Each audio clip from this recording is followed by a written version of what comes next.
Good morning everyone. I hope you all are doing well. This is Poonam Avasthi, your SST teacher.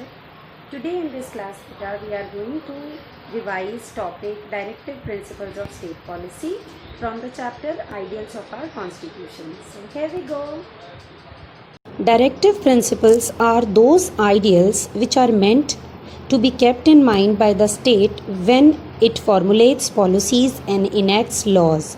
So there are different various definitions about directive principles of state policies, like it is an instrument of instructions and they seek to establish economic and social democracy in the country, and these are the ideals which are not legally enforceable by the courts for their violation. Beta, basically these principles are to be kept in the mind of the government whenever they formulate any law or they implement it.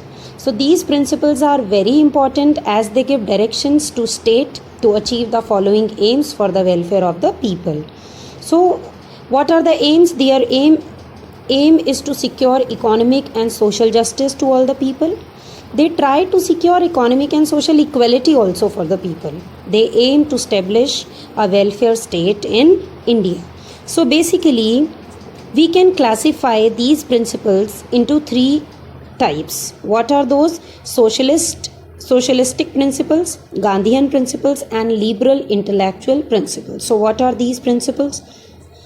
Socialist principles, they are the principles that aim at providing social and economic justice and set the path towards the welfare state. Okay, and when we talk about the next, that is Gandhian principle, these principles are based on Gandhian ideology used to represent the program of reconstruction which is given by Gandhiji during the national movement.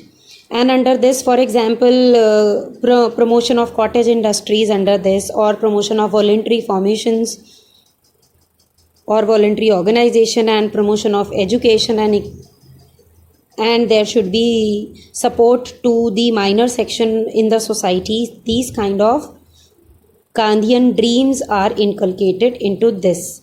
The next is liberal intellectual principles. These principles reflect the ideology of liberalism. Under this, it will secure that uniform civil code throughout the country for the people, equality, and it should also provide early childhood care and education for all children until they complete the age of 6 years. So these kinds of principles are added under the directive principles of state policy. So in short, these principles guide the state to achieve the welfare of the people in terms of social equality, in terms of economic equality, and so on. Fine children, I hope the topic directive principles and the classifications, it's clear to you. And in case of any doubt, you all are free to comment me there in the YouTube. I will reply there.